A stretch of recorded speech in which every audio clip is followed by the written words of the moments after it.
जी नमस्कार, मैं Yogesh Sahani big breaking live में आपका स्वागत है। मैं अभी भोजपुरी के एक ऐसे टॉप लेवल के सिंगर बोला जाएगा क्योंकि इनकी काफ़ी मार्केट में चर्चे हैं, लोग भी इनको जानते हैं। अब इनके बारे में खुद इनका परिचय आप लेंगे। नमस्ते, प्रणाम। बिग ब्रेकिंग लाइव के सभी श्रोताओं को और दर्शकों को तहे दिल से प्रणाम है और आपका बहुत बहुत स्वागत भैया योगेश भैया कि आपने हमको मतलब इस काबिल समझा कि भाई देखिए बहुत अच्छा लगता है कि कलाकार को के अहमियत को जब समझाया जाता है और आपने वो समझा और हमको आए हैं मतलब। चलिए बहुत बढ़िया, हमारे बिग ब्रेकिंग लाइव में आपका स्वागत है। अभी आप अपने बारे में व्यक्तिगत बताएंगे, आपने कितना स्ट्रगल किया और इस मुकाम पे हैं। आपको जैसे कुछ ऐसे सिंगरों को प्रेरित मिलेगा जो आगे बढ़ने के चांस मिलता हो, कुछ कहना चाहेंगे इनको? बिल्कुल बिल्कुल। सबसे पहले तो आप सभी को एक बार फिर से प्रणाम है और मेरा नाम जय ओम सोनू सरगम। यूट्यूब पे आप मेरे ऑडियो वीडियो गाने सुन सकते हैं इस नाम से सर्च करके। और मैं करीब 2016 से गायकी कर रहा हूँ। गायकी तो बचपन से कर रहा हूँ, लेकिन जैसे कि जो यूट्यूब के मामले में है कि हम अब अपने आप को दिखाएं, तो ये काम शुरू हुआ है 2016 से। 2016 से हमने नवरात्रि से स्टार्ट किया। 2015 के नवंबर से जो नवरात्रि आता है तब से चल रहा है। बीच में काफ़ी अप एंड डाउन, वो उतार चढ़ाव जो होता है वो हुआ है। काफ़ी सिंगर को परिस्थितियाँ ऐसे गुजरना पड़ा ताकि चूँकि हम मिडिल फैमिली से हैं, मध्यम वर्गीय परिवार से हैं, तो कहते हैं कि या तो आप ऊंचे स्तर से रहिए या तो निचले स्तर से रहिए, बीच वाले गड़बड़ा जाते हैं। तो मध्यम वर्गीय होने की वजह से मुझे काफ़ी स्ट्रगल करना पड़ा और कर ही रहा हूँ। लेकिन फिर भी मुझे खुशी है कि मैं अपने स्ट्रगल के हिसाब से मुझे मुकाम मिल रहा है और अभी लोग मुझे पसंद कर रहे हैं, मेरे गाने को पसंद कर रहे हैं। तो साफ़ सुथरे गाने ही मेरे आते हैं। कहा जाए तो जैसे कि कुछ है, मैं मुहिम चला रहा हूँ कि समाज सुधार टाइप का। जी बिल्कुल, समाज सुधारक पे ही हम लोग एक चैनल भी उसके माध्यम से लोगों को जागरूकता फैलाया जा रहा है। क्योंकि फिल्म एक आईना होता है समाज को, समाज के अच्छाइयों को दिखाना। और कुछ ऐसे सिंगर हैं भोजपुरी में, आप जान रहे हैं कि आज गंदे गाने के विवाद में ट्रेंडिंग चक्कर में चल रहे हैं। ये समाज पे बहुत बुरा असर पड़ रहा है, काफ़ी विवाद में चल रहा है। बिल्कुल। तो मेरी कोशिश ये है कि मैं ऐसा कुछ ना करूं। जैसे कि कभी जब अनजान में था तो कुछ गलतियां हो जाती हैं। मेरे से भी एक दो गाने कुछ ऐसे आए हैं, लेकिन उसके बाद मैंने ऐसा कुछ ट्राई नहीं किया। चलिए बिल्कुल, आप अपने बारे में बताएं कुछ सिंगरों को।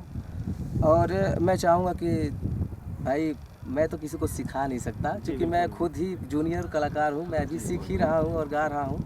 लोगों को अच्छा लग रहा है तो अच्छी बात है, लेकिन मैं चाहूँगा कि जो भी कलाकार, जो नए आर्टिस्ट आ रहे हैं, वो उस लेवल का काम करें कि जो लोग पसंद करें। भोजपुरी को लोग एक नए स्तर से ले जाएं, एक नया आयाम मिले। तो ये तब हो सकता है जब हम लोग उस तरीके का काम करें। बिल्कुल। अभी क्या है कि लोग ऐसे खेत में चलते घूम रहे हैं, गा रहे हैं, भैया तू अच्छा गावेला चला गावा। तो ये सिंगिंग आपने कहीं देख के सीखा या ऑलरेडी इसका पढ़ाई किया आपने? देखिए बचपन से तो मेरा बहुत रुझान रहा हिंदी गाने में सुनते आ रहा था। लेकिन जब से 2007 से मैं भोजपुरी गाने का रुझान हुआ। जैसे उदित नारायण जी का मैंने गाना सुना, नजर न के करो लग जाए हुस्न की कोठी में, तो मैं बहुत इंस्पायर हुआ कि हमारे आइडियल हैं वो, और वो भोजपुरी गाने गा रहे हैं, तो मुझे बहुत अच्छा लगा। और मैं तब भोजपुरी गाने सर्च करके मनोज तिवारी जी और कल्पना जी को सुनते सुनते फिर पवन जी का, तो इस तरीके से मैं गाने सुनने लगा और मैं भी सोचा कि भाई मैं भी गाऊं।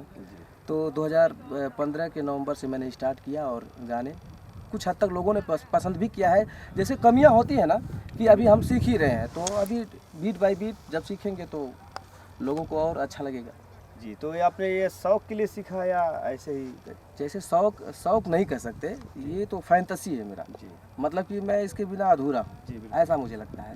मैं हिट हूँ या ना हूँ वो अलग मैटर है, तो लेकिन मैं गाता रहूँगा। गाने से आप कुछ लोगों को बताना चाहेंगे कि मतलब कि मैं गायकी शौक के लिए कर लिया या फैंसी आप जो बता रहे हैं, इससे लोगों को समाज पे क्या इफेक्ट देना चाहते हैं? मैं जो है गायकी के माध्यम से समाज सेवा ही करना चाहता हूँ। कि जैसे एक गाना मेरा आया था, इस पर याद आया, नेवासा का धन मेहरारू दबंग। जैसे कि होता है ना कि दहेज प्रथा, लोग सोचते हैं कि मतलब मुझे नेवासा का धन मिल जाएगा तो मैं धनी हो जाऊंगा। तो इसी पे एक गाना मैंने गाया था, 2 लाइन सुना रहा हूँ। नेवासा के धन मेहरारू दबंग, रोज दबावेले सगरो अलंग, का बताई दिल के हलिया बानी बहुते तंग। अरे ऐसन मिलल में हरिया रे, ऐसन मिलल में हरिया, नाक में कैले रहेले दम। आ झाड़ू पोछा बर्तन मजवावे तब न भरे ओकर मन, इस गाने का तात्पर्य है कि ऐसा नहीं है कि आप मेहनत से कमाएंगे तो आगे बढ़ सकते हैं, और नेवासा का धन लेंगे तो आपके ऊपर राज करेगी आपकी वाइफ। ये बहुत बड़ी अच्छी सोच है। आपसे बिग बिग लाइव में आने के लिए बहुत बहुत धन्यवाद। धन्यवाद और आशीर्वाद प्यार आपके लोगों ज़्यादा से ज़्यादा पब्लिक बनाए आपके ऊपर। जी थैंक यू।